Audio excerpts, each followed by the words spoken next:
waldaa jabbee hojii gamtaa beemaan laftee hundaa qabdaa horsiisa lubbuu furdisa oolaa fi kalloonii callaa calleessa oromooni ijaarsa manneeni barkeenya dacheeni yoo harka wal qabnee diina feeni kanuma keenya finfinneeni yoo harka wal qabnee diina feeni kanuma keenya finfinneeni waldaa dargaggoo jabbee hojii gamtaa walii galaa waldaa hojii gamtaa dargaggootiin kan durfamu kabajamoo pirezidaantii waldaa dargaggoota caffee hojii gamtaa waliigalaa obbo Sanyii Dashuu kabajamtoota miseensotaaf keessummoota keenya hunda baga nagayaan dhuftan isiniin jechuu barbaada. Ittaan suudhaanii kabajamtootaaf jaalatamtoota miseensota waldaa dargaggoota caffee hojii gamtaa waliigalaa kibba Oromiyaa godina Gujii lixaa fi godina Booranaa dabalatee yaa'ii idilee tokkoffaa waldaa dargaggoota caffee hojii gamtaa waliigalaa damee godina Gujii lixaa magaala Bulee Horaa gurraandhala 4 bara 2005 baga ittiin isin gahe baga walumaan ittiin nu gahe isiniin jechuu barbaada. Akkuma beekamu waldaan dargaggoota caffee hojii gamtaa waliigalaa naannoo Oromiyaa magaala Finfinnee handhuura Oromiyaa kan taate godinoota Oromiyaa keessa jiran dargaggoota walitti fiduudhaan ijaaruun bara 2012 irraa jalqabee hojiilee gurguddoo diinagdee irratti hojjechuudhaan bu'aa hedduu agarsiisutti jira. Kanuma bu'uura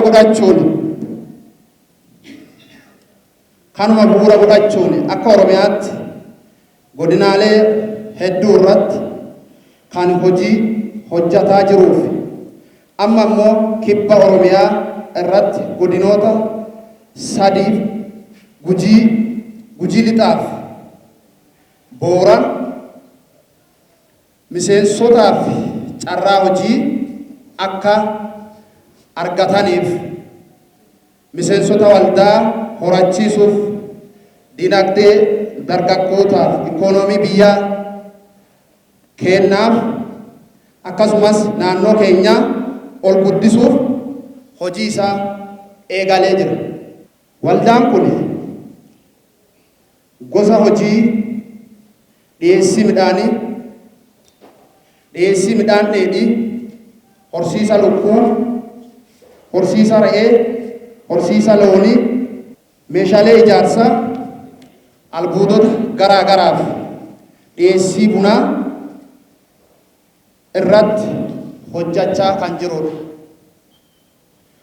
Akkasumas carraa mana jireenyaa dargaggoota naannoo Oromiyaa keessa jiran walitti fiduudhaan magaalaa Finfinneetti carraa mana jireenyaa akka isaan argatan haal duree isaa hundaa xumuree gara hojiitti seenee jira. Kanaafuu dargaggoonni godina 3 kana keessa jiraatan carraa hojii kanatti fayyadamu dinagdee fi ikoonoomii keessatti tajaajila hawaasaa bal'aa fayyadamaa taasisuuf waliin ta'uudhaan akka hojjannuuf gabanumaan dhaamsa kiyya isinii dabarsuu barbaada. Anaa dhufu baga nagaan dhuftan. Kabajamtootaaf jaalatamtoota abbootii gadaa akkasumas kabajamtootaaf jaalatamtoota miseensota waldaa dargaggoota caffee hojii gamtaa waliigalaa fi hundaa ol sagantaan kun sadarkaa kanaan asitti akka qophaa'u haala yeroo mijeessuudhaan galma mijeessuudhaan beekamtii waldaa dargaggoota caffee hojii gamtaa waliigalaatiif kennuudhaan asirratti mijeessuudhaan itti gaafatamaa yookaan immoo waajirri hojii gamtaa damee kanarraa kan ta'an aamilee akkanaaf laattan as keessatti argamu waan ta'eef galatoomaa jechuu barbaada. Kanattaan suudhaan waldaan dargaggoota caffee hojii gamtaa waliigalaa akkaataan ijaarama isaa Finfinneef Oromiyaa irraa walitti dhufa. Waldaan dargaggoota caffee hojii gamtaa waliigalaa kan ijaaramuu fi hundaa'uu danda'e jijjiirama biyyattii kan irratti dhufe bareeduudha. Waldaan dargaggoota caffee hojii gamtaa waliigalaa guyyaa gaafa 29 ji'a ja'affaa 2012 kan hundaa'e yoo ta'u, akkaataan ijaarama isaatis Oromiyaa fi Finfinnee irraa walitti dhufuudhaan yoo ta'u, akkasumas sadarkaan ijaarama keenyaa labsii 985 muraa 2009 jalatti hundaa'uudhaan sadarkaa federaalaatti ijaaramnee guyyaa gaafa 11 ji'a 9ffaa 2012 sartifaayir ta'ee jira jechaadha. Baga gammaddan. Kaayyoon waldaa kanaa yookaan mul'anni waldaa kanaa ittiin hundaa'uu danda'eef inni guddaan isaa yeroo marasaa sabni keenya dargaggeessa Oromoo qofti hin ta'in sabni Oromoo cufti warri nyaatu nuyi taajjabna. Warri hojjetu nuyi dhaabbannee laalla. Yeroo marasaa hin gaafanna malee deebii kennuufis ta'e deebii argachuufis qophaa'otaaf fayyadamtoota turre. Yeroo ammaa kana daangaa aga daangaatti waldaan dargaggoota caffee hojii gamtaa waliigalaa daangaa aga daangaatti waajjira yookaan caasaa 26 godinaalee 21 Oromiyaa fi aanaa 365 keessaa balbala kibba Oromiyaa kanarratti qofa ta'e guyyaa har'aa akka balbala keessaniitti isinii hundaa'uu keessaniitiif biliroon keessan hundaa'ee caasaa 27 godhannee fudhachuu keenyaaf baga gammaddan. Gammachuu guddaan isin dhaga'ama. Kanaaf hundaa'uun waldaan dargaggoota caffee hojii gamtaa waliigalaa wanni irratti qaayyeeffatee yookaan xiyyeeffatee hojjetu waan sadi gurguddoodha. Tokkoffaan tokkummaa dargaggeewwan Oromoo biyya keessa jiran qofa osoo hin taane biyyaan alas warreen jiran biyya keessa kan jiru hundisa akka aadaa isaatiitti fi akka waddoo isaatiitti wal ta'uudhaan mataa walitti qabatee Oromummaa isaatiin eenyummaa isaatiin carraa hojii irratti qofa bal'inaan qabatee hojii irratti qofa akka xiyyeeffatu irratti hojjeta. Lammaffaa waldaalee dargaggeewwanii qofa osoo hin ta'in dargaggeessa Oromoo qofa osoo hin ta'in sabni Oromoo martuu isaatiiyyuu diinagdee kamirraa'u tanaan dura diinagdee keenya ijaaramnee akkamitti akka ijaaramaan diinagdoofnu hin beeknu. Kanaaf amma booda garuu waggaa 3 keessatti hundeeffamni isaa guyyaa hundeeffama keenya miseensa 150 kan ture yeroo har'aa kana miseensa 12,500 qabna jechaadha. Miseensa 12,500. Waldaan dargaggoota caffee hojii gamtaa waliigalaa yeroo gabaabaa kana keessatti waggaa 3 keessatti ijaaramnee waggaa tokkoffaa keenyatti waldaalee 98,400 keessa sadaffaa bahuudhaan ambaasaadara taanee sadarkaa Itoophiyaatitti ambaasaadara kooperaatiif naashinaal kooperaatiif soosaayitii keessa calqabaa ambaasaadara fudhannee jirra. Baga gammaddan. Sadarkaa gamtaa baankii Oromiyaatittis waldaalee jiran keessaa sadaffaa bahuudhaan akka Itoophiyaatti tokkoffaa baanee akka baankiitti immoo madaallii baankiitiin waldaaleef yuunitoota adda addaa keessaa dorgomuudhaan sadaffaa baanee badhaafama koompitaraaf kolaatiraalii sartifikeettii argannee turre. Bara lammaffaa isaatitti tokkoffaa bahuudhaan Itoophiyaa keessaa waldaalee gamtaa jiran keessaa sadarkaa Afrikaatitti chaappa Afrikaa yookaan baana Afrikaa chaaptarii keessatti National Cooperative Youth League kan jedhamu liigii jechuudhaan Keeniyaa fi akkasumas Eeshiyaa Afrikaa wajjinis hidhata godhanneetu sochii gurguddaa keessatti gallee yeroo ammaa kanatti boordarii kanarraan Keeniyaa waldaalee dargaggoota hojii gamtaa biyya Keeniyaa keessa jiruuf biyya Itoophiyaa keessa jirru keessaa nuyi bakka buunee hidhata godhannee meeshaa ijaarsaa biyya sanii biyya kanatti biyya naannoo waan barbaachisu hunda irratti hirmaachuudhaaf diinagdee wal qabatee hidhata godhachuuf jirra. Balbala kanarratti carraa guddaa qabeeyyii taatanii jirtu. Baga gammaddan jechuu barbaada. Kanaan wal qabatee dargaggeessi keenya kamiyyuu waan hundarra ajandaan isaa hundi sabni Oromoo kan ta'e marti ajandaan isaa hundi waa'ee diinagdee qofa. Diinagdeen biyya Oromiyaadhaa qofa osoo hin ta'in diinagdeen Itoophiyaadhaa agaarraatti marsaa isaa fiigama malee keecha isaa hin seenamne. Kanaaf keecha isaa seenuudhaaf nuti daangaa isaa marsinee sirbina malee keecha seenee hojjennee hin beeknu.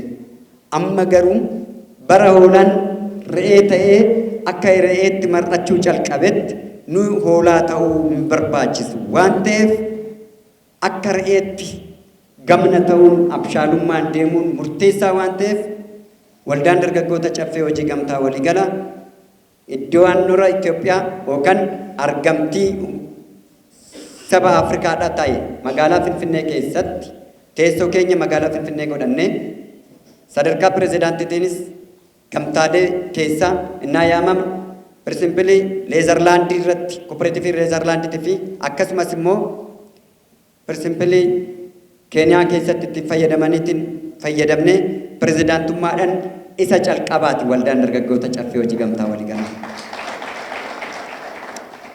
Akka biyya keenyatti hojjechuudhaaf pirezidaantiin tokko sadarkaa gamtaa baankii gamtaa hojii gamtaa International Cooperative Society loodhaan waldaan tokko nama 600 ol miseensa hoo qabaate COA jedhama. Waanna sira asfasaamii jedhama. Nama 51 irraa kaasee amma jirutti immoo walitti qabaa jedhama.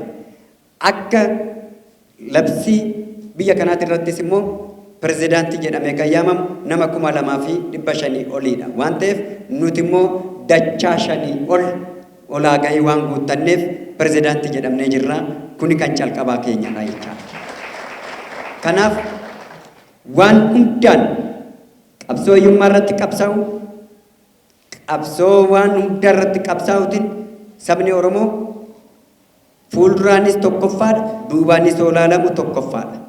Dorgomaan qabu garuu injifannoo qabsoo arganne irratti fayyadamnee beekna hojen isa calqabaati waan taataniif isinis nutti dhaamtanii waliin taanee waan tokkummaa godhanneef baga gammaddan isin jechuu barbaada.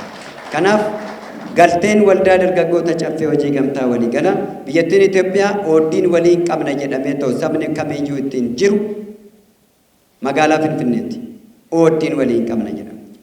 Ooddii san keessatti callaashee taanee kan waan qabnu hunda dhadhaamannee fayyadamnee warra kaan akka keessummaa isaaniitti dabareen fayyadamnee hundaayyuu sabaaf sablammoolee wajjin wal taanee dorgommiin keenya garuu diinagdee fi hojiin qofa ta'uu akka qabu murteessuudhaan yeroo ammaa kana miseensa 15,400 ijaarsa mana jireenyaa miseensota waldaa isaa kan ta'eef martuuf haala mijeessinee haala duree fixannee diizaanii waan hundaa lafoota sadda baasannee saayit pilaanii keenya mirkaneessisannee jirra jechaadha yeroo ammaa kana.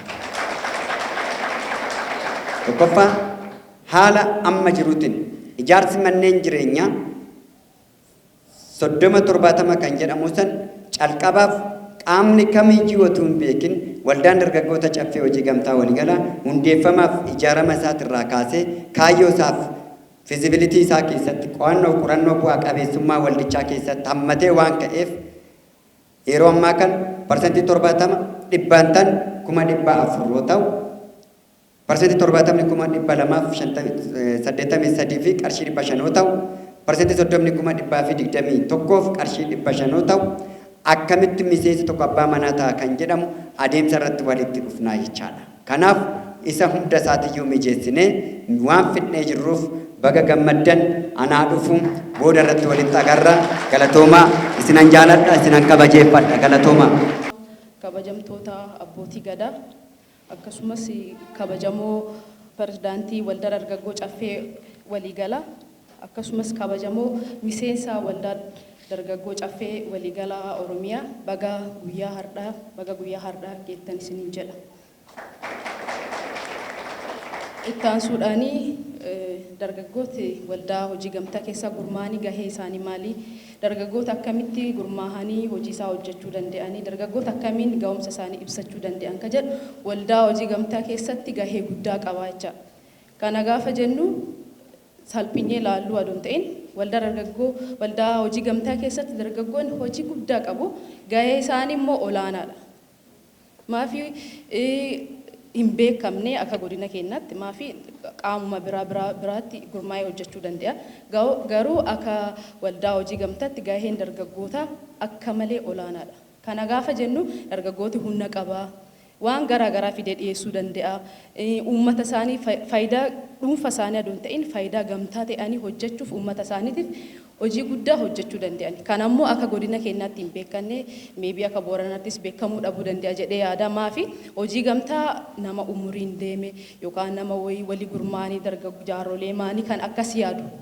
Kana qofaa miti dargaggeessa waldaa hojii gamtaa keessatti gahee guddaa qaba. Kana gaafa jennu dhagginee jirra hojjannees gad buunee daka keessa gaafa buunee hojjannu dargaggeessi maa hojjechuu akka danda'u dhiyeessii garaagaraa dhuunfa isaatii oomishee gaafa fidee hojii gamtaatti dhiyeessu dhagginee jirra waan ta'eef dargaggeessi keenya humnas qabaa gamtaa'ee hojjechuu qofa osoo hin ta'in dhiyeessii fidee oomisha garaagaraa waldaa kana keessatti cimsee hojjechuu danda'a.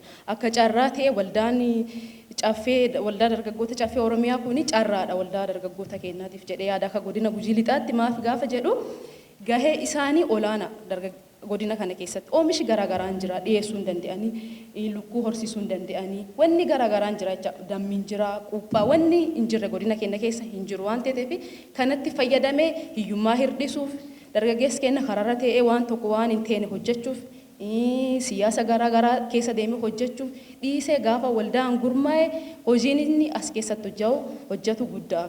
Kanarratti immoo dargaggeessi keenya akka godina Gujii Lixaatti maa hojjechuu qaba waldaa dargaggoo gamta caffee Oromiyaa kana keessatti maa hojjechuu qaba maan sheerii gosa kamii bitatuun yookaan maan godhee ka'ee itti dhiyaachuu danda'a gaafa jedhee yaadu guddaa waan ta'eef dargaggeessi keenya kana hubatee waldaan kun immoo akka salphaatti miti kan hundaa'ee jiru.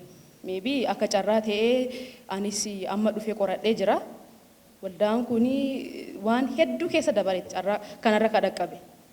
Kan ammoo nuti immoo akka salphaatti ilaallee maqaa qofatti ilaaluu aduun ta'in wanta garaagaraa sheerii bitachuun dargaggeessa keenya cimsuun akkana kootta jennee baay'ee dargaggeessi godina Gujii Lixaa keessa jiru namni humna hin qabne hin jiru hin beekaa waan ta'eef keessa hojjedhee dhaggee waan ta'eef namni humna hin qabne hin jiru humna isaan immoo baasee hojjetee agarsiisuu qaba. Akkasii miti dargaggeessa namni as keessa jiru hundi isaa dargaggeessa jedhee yaada akkasii miti kan ammoo hojjannee oomisha qannuun maa hojjanna jennee karoorsinee kaanee waldaa kana waliin hordofuu qabna hojjechuu qabna jedhee yaada dargaggeessi keenya immoo ka godina Gujii Lixaa inni nu hin beekamaa barnootaan teenaan hojiin teenaan waan garaagaraa waldaa gurmaa'uu qofaa moti dhuunfa isaatti boroo isaatti maan qaba jennee gaafa laallu hin beekama jecha akka godina keenyaatti even akka godina keenyaa moti godina Booranaalletti hin beekama kana cimsinee hojjechuu qabna jabaadhaa. Yeroo biraa deebinee kan wal dhagginu ta'a galatooma. Haamilee fi kenna dargaggooti.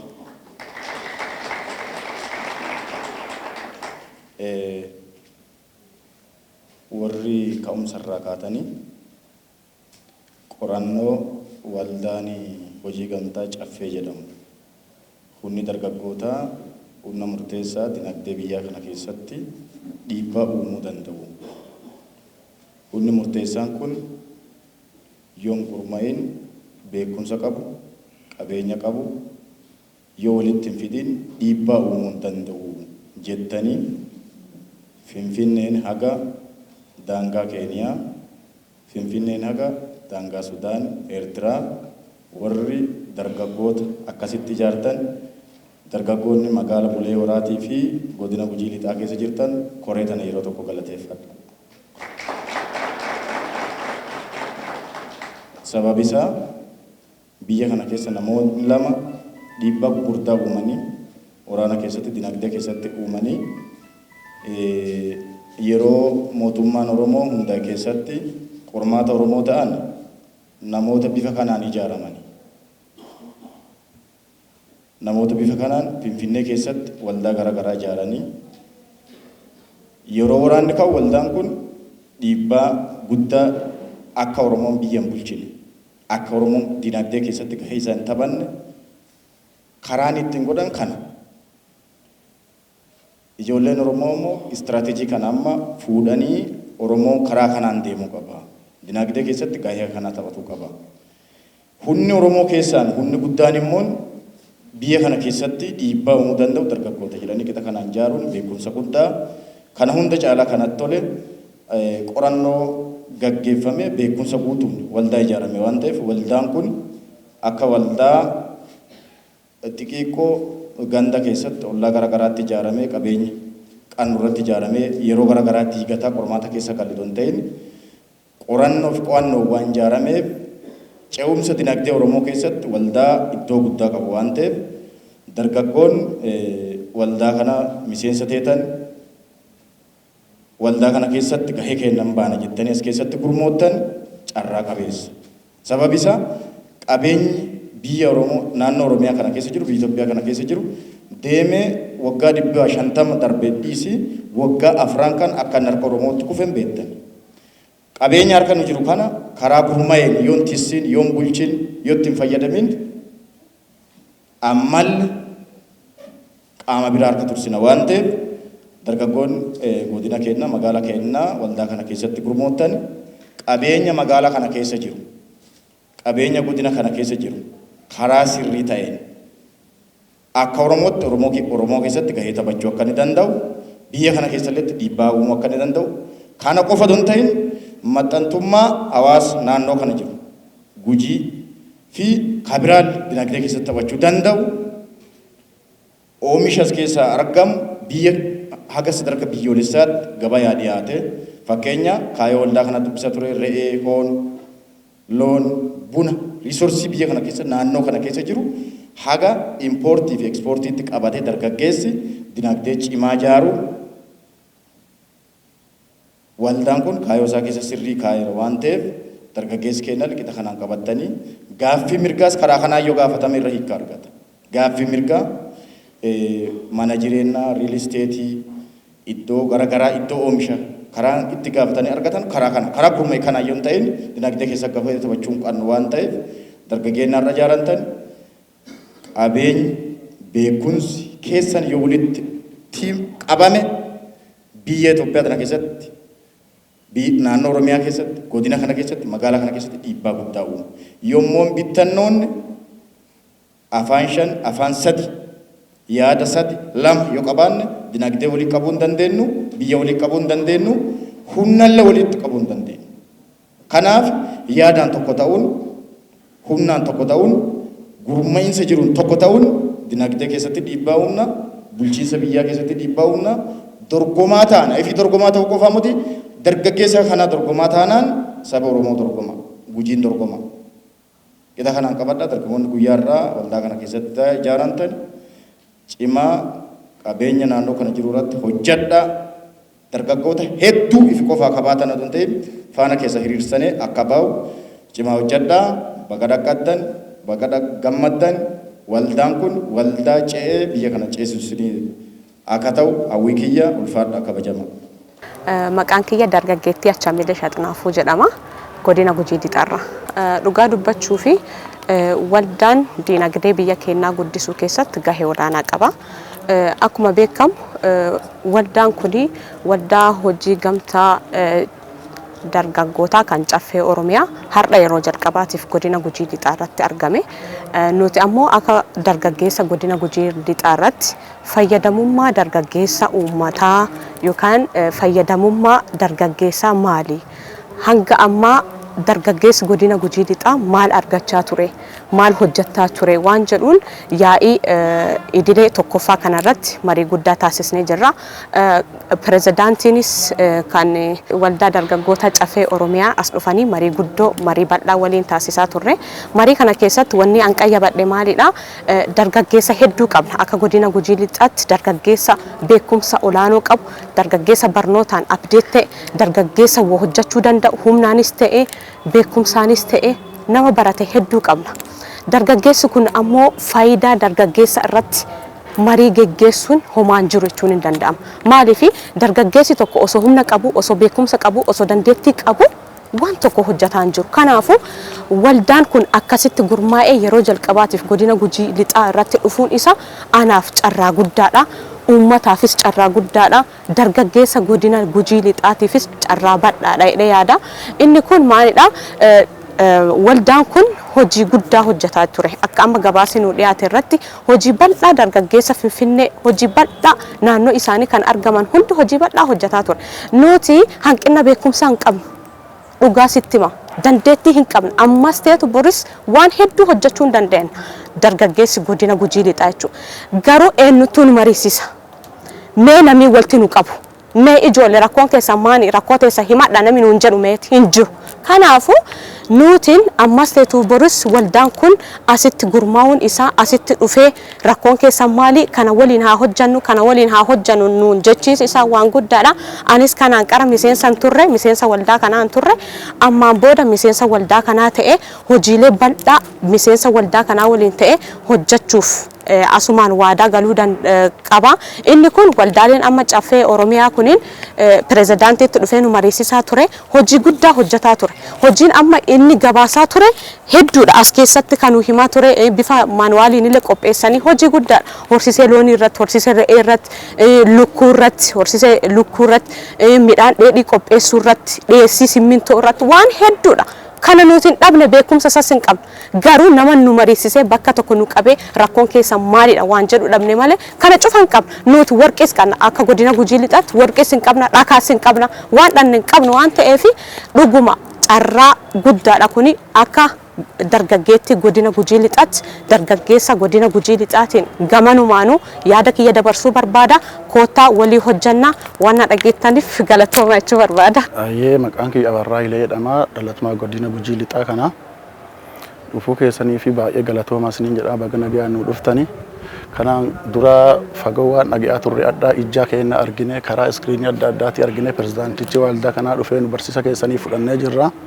Nuti akka dargaggoo naannoo kanaatti waa akkanaa kana duri dheebotaa waan turreef dheebuu qanna turre amma eeganutti manilletti turree jirra. Kanaan dura ijoolleen deentee galmoottee aksoona kana bitattee akka obbo Galataa Maarqoos faan jiran ijoollee obboleeyyan keenya waamicha isaanii irraa hirmaannee adda hojii kan nulle dhiinyee dhufne eegii irraa hirmaanneen boodallee yaadi guddoon ka'aa ture karaa iskiriinillee argaa turre waldicha kana aksoona kanatti hin gallaanne of amansiinyee amma amantaa guutuuni borus ittaanis nuu fayyada nu umuti nama dhufinii fi obboleeyyaa hattillee ganaa barsiinye nuu fayyada waan jedhuufi asirraa hirmaannee turre waltajjii kanarratti. Akka godina keenyatti wanna yaaduu qabeenya sinqannaa qabeenya baay'eetti as jira. Qabeenya kana ammoo dargaggeessi wal jaaree yoo hojjate faayidaa bacaas keessa argannadhee yaada. Fakkeenyaaf naannoo kana wanni hin jiru albuudis hin jira, bunni hin jira, horiin hin jira, horii horsiische loon taanaa ra'ee teenaa gaala teenaa wanni cufin jira. Waldaa kana jabeessine tokko lama don jedhini adda bichaa jalqabnee osoo dhiissan ta'e aksoona kana bitannee osoo dhiissan ta'e galmoonni asiin duuba hafisatoon ta'ini namni dura dhaabbatee cimsanii hojii kana hojjannee akka itti deenne waa itti yaadne kana galmaan geennu karoora baay'ee qanan akka dargaggeessa naannoo kanaatti. Akka kiyyaatti baay'ee tolee nuti kanaan dura akka dargaggoota teenne akka ijoollee teenne waan bacaa mari'ataa turre amma ammoo asitti hojii barbaadanii argattanii kaan mana jireenyaa naannoo Finfinnee irratti isinii ijaaramadhaa turanii garuu sheerii kana bitannee waan barbaanne seera qabeessaan gaafannee argannaa afaan keenan dubbataarraa afaan keenan nutti maara waan ta'eef komii tokko malee tanaan dura yeroo bacaa walitti deebinee yeroo hojjannadhanu namni wal shakkaa ture akkan ifa ta'anii namni walitti hinne qaami tokko dhufee pirezidaantii dhiisi namni as jiruyyuu dhufee waa akkana ijoollee walitti dargaggeessa walitti deebi'aa hojjedhaa jedhaan turre amma ifaan kallattiin dhufee pirezidaantiillee guyyaa jalqabaaf dhufee idilee guyyaa tokkoffaadhaa kanarratti waan baay'ee jaallanneera nuti ammas ta'inaan borus ta'inaan hojjannannee yaanna wanni hojjetan waan baay'ee jira fakkeenya gara oliitii gara naannoo Finfinneetti wanni dhufu wanni akka simmintoo akka sukkaaraa achiin as nuun dhufa ammoo asitti wanni hojjetamee achi bulan irraa fudhatamuu qabu wanni akka bunaan jira horsiisi looniin jira kalukkuun jira waan baay'eetu jira ka asii barbaachisu ka asii qophaa'a ka achi barbaachisu achi qophaa'ee kaan as fidanii ka achi geessanii yeroo hojjanne guddina baay'eetu dhufa kana dhee yaada akka kiyyaatti. Jalqabaa maqaan kiyya Dambii Uddoo Guyyeedhama godina Gujii lixaa magaalaa Bulee Horaarraan carraa kana argadhee asitti dubbachuu kiyyaa fi galatoomaa isin jedha. Itti aansuudhaan waldaan dargaggoo caffee hojii gamtaa waliigalaa kun bu'uurumaan jalqabee hayyootaa fi beekamtoota gara garaatiin deeggarame guyyaa har'aa godina Gujii lixaatti affeeraa dargaggoota iccimoo fi namoota hedduu asitti qabachuu isaatiin jabaadhaa isin jedha.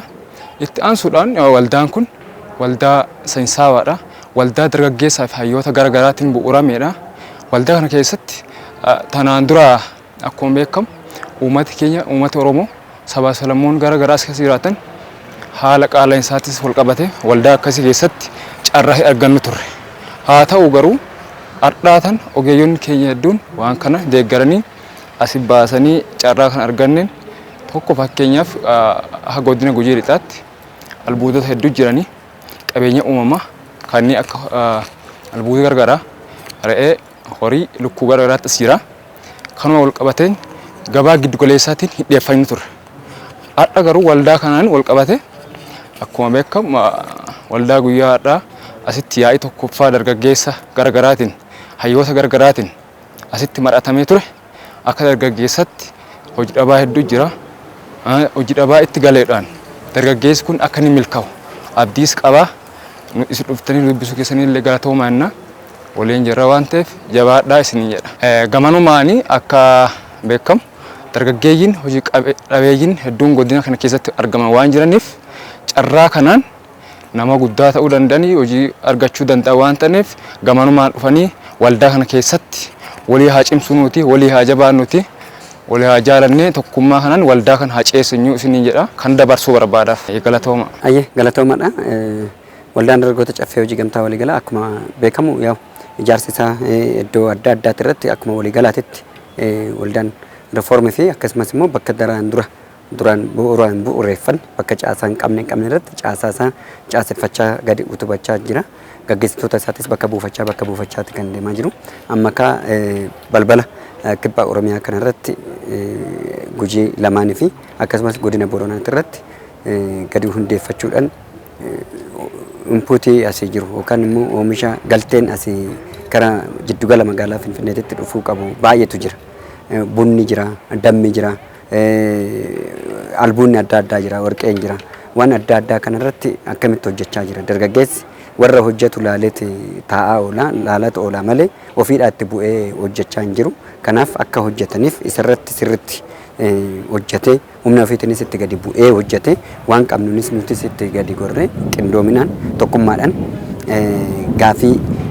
gaafii mirgaa qabu diinagdeedhaan akka deebii argatu ofumaaf isaatiif immoo humnaan hojjechuudhaan ogummaadhaan deebii gaafii akka gaafatu gochaa gaafii afaanitti irra darbe gaafii iyyaatti irra gaafii boo'ichaatti irra darbe gaafii isa hojiidhaan humnaan hojjechaa beekumsa isaatiin hojjechaa waan harkaa qabu walitti fidee hojiitti galaa garuu mirga isaa immoo fayyadamuu hin danda'a jechaadha. Mootummaanis miti mootummaanis kan dargaggeessa kanaaf sagalee dargaggeessaa dhaga'ee kan deebii laachuu danda'u dargaggeessa ofii isaatiin sochii godhatee waan ta'eef dargaggummaa keenya irratti ijaaramnee waliin socho'uudhaan kan hojjechuu hin danda'amu jenneeti xiyyeeffanneeti kan irratti deemnu.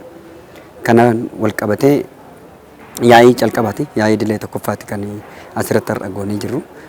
Egaa kanarratti naagoon waamicha keenyas godinaalee sadeen irraa walitti yaamnee jirra. Godinaalee sadeen irraa argamanii jiru.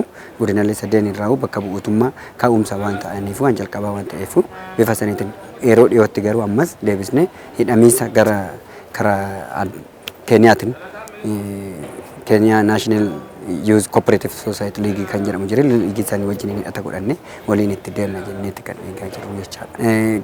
Baadhinni isaanii bunarratti bunaa fi albuuda warqeen asuma shaakkisuun asumaayyuu warqeen immoo asumaayyuu jira kiiloomeetira 50 irra deemanii magaalaa keessaa achirratti tanaan dura isaan hin beekan jennu hin hojjetan hojiitti namuu isaan hin butu gaafii siyaasaa qofa malee deebii hin laatanii gaafii diinagdee hin godhanne tanaan dura dargaggeessa caluma jedhee harcaatee fi wanuma harkaa qabu qofa amma qabutti qofa bakkuma jirutti socho'a malee diinagdee bal'isee keessa seenne amma garuu muuxannoo walirraa qooduudhaan bal'inaan sirriitti seenu jennee kan eegaas jiru. Tokkoffaa ekspoortii irratti ijaarsa meeshaalee ijaarsa manneeniitiin wal qabate akkasumas immoo ijaarsa manneenii meeshaa ijaarsa manneenii qofa oduu hin ta'in immoo ekspoortii alaarraa wanni galgalan baay'eetu jira. Kan akka feerroodha, kan akka shiboo mismaarri jira, wanni adda addaa hin jira jechaadha. Shaqatoonni wanni baay'een isaa Keeniyaarraa kan galuu danda'an baay'eetu jira. Isa san galchuu hin dandeenye. Isaan hin gala garuu isaan hin galchan. Kan galchu kan biraati qaama biraati.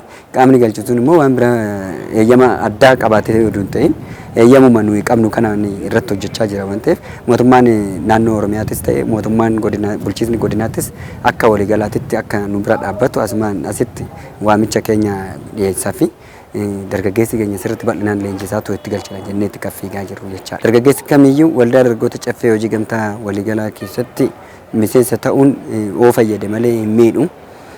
Fayyadama adda addaa fayyadamuu danda'a, hojjechuu danda'a. Hojii qofas miti dirqama miseensa ta'uu qofaa miti baay'isawee ijaaramanii dhufaniis gorsa adda addaa muuxannoo adda addaa fudhachuu hin danda'u. Akkamitti hojjechuu akka qaban hojiitti akkamitti galuu akka qaban dhufanii nu bira leenjii bifa leenjiitiin koorsii gaggabaabaa fudhachuu hin danda'u. Muuxannoo keenyas fi akkasumas adeemsa keenya maal fakkaachuu akka qabu kallattii laachuufis deemsu karaa itti agarsiisuu hin dandeenye jenneeti abdii qabna. Kanaaf dargaggeessi kamiyyuu koottaa waliin haa hojjennu anaa dhufu jecha galata guddaa qabdu galatoomaa.